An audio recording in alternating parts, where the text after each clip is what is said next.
For the love of money is the root of all evil.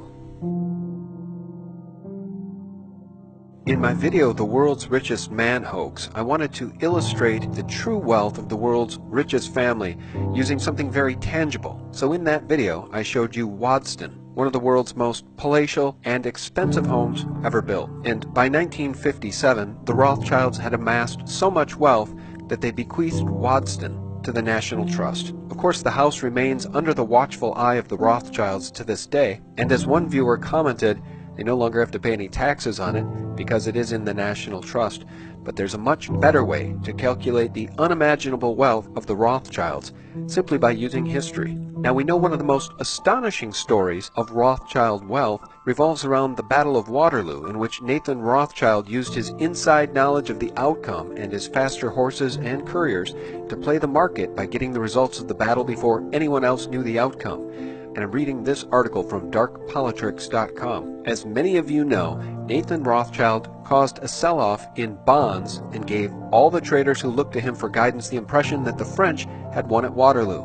The other traders also rushed to sell their bonds, causing a 95% decline in their original worth. And once the bottom had dropped out, Nathan Rothschild then rebought as many bonds back as he could at hugely discounted prices, and in doing so he multiplied his wealth 20 times in just 3 days of trading. Now, that history was shared in the 1934 Hollywood movie, The House of Rothschild, which was backed by the Rothschild family.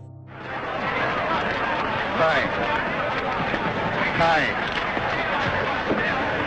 Yes, buy. Have you had any news? What do you think about this rumor? I don't listen to rumors, Mr. Baring. You hear what they say? Wellington defeated.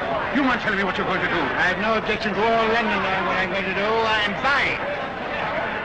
So that very important history is on the record. Now, in my last video, I calculated 8% interest as a compounding annual rate of return for the Rothschilds, given that the family not only can move markets, but manipulates and has been able to manipulate markets for decade after decade. An 8% return is very conservative. However, it's also tangible and quantifiable. You see, by buying up all of the bonds after the Battle of Waterloo, Nathan Rothschild became the single largest debtor to the English government, which ultimately gave him control over the Bank of England. English bonds were a debt guaranteed by future tax revenue of the English government. Therefore, the taxes the citizens paid were going to pay the 8% interest that the English government had to pay to borrow the money. So, the Battle of Waterloo occurred in 1815.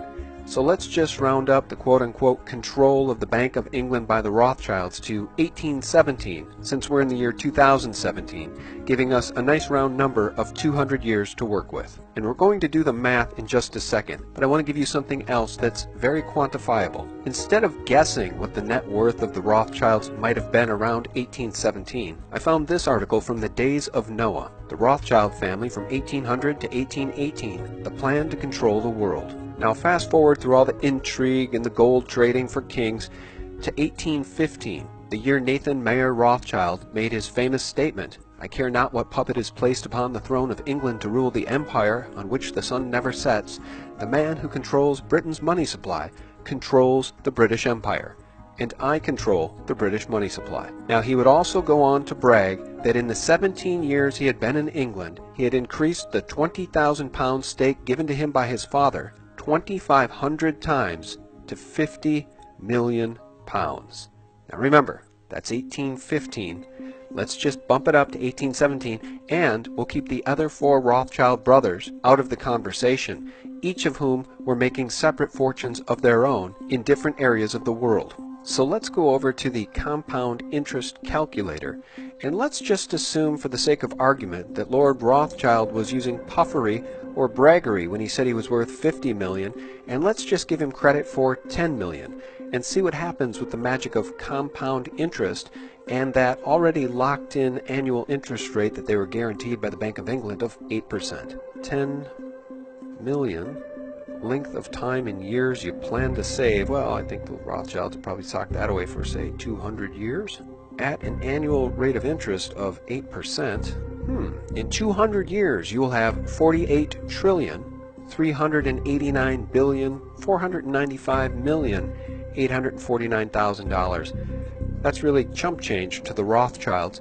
Why don't we take him at his word and check out what 50 million is worth over 200 years.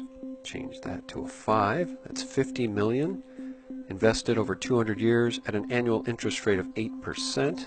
In 200 years, they would have achieved $241 trillion in wealth. And of course, that doesn't account for any gold and silver market manipulation. It doesn't account for any of their other investments. And it certainly doesn't account for any additional wealth they were able to build when they implemented the central bank in the United States, the Federal Reserve, in 1913. This is just the money Lord Rothschild claimed that he was worth in 1815. And of course, we started this calculation in 1817 just to give us a nice round number of 200 years to work with. So perhaps now you can understand why, by some estimates, the Rothschild family is worth more than $500 trillion. And the next time you find yourself at a dinner party or by the workplace water cooler and somebody wants to tell you about the world's richest man and mentions Jeff Bezos, who made his $100 billion just over the last 20 years, you may just want to remind them about the history of the Rothschilds, the manipulation of financial markets for more than 200 years, and a little something called compounding interest. Thanks for watching. I really appreciate you all. Thanks for tuning in, and thanks for your support at sgtreport.com, thephaser.com, and thelibertymill.com. Real news, 24/7. Have a great week. God bless.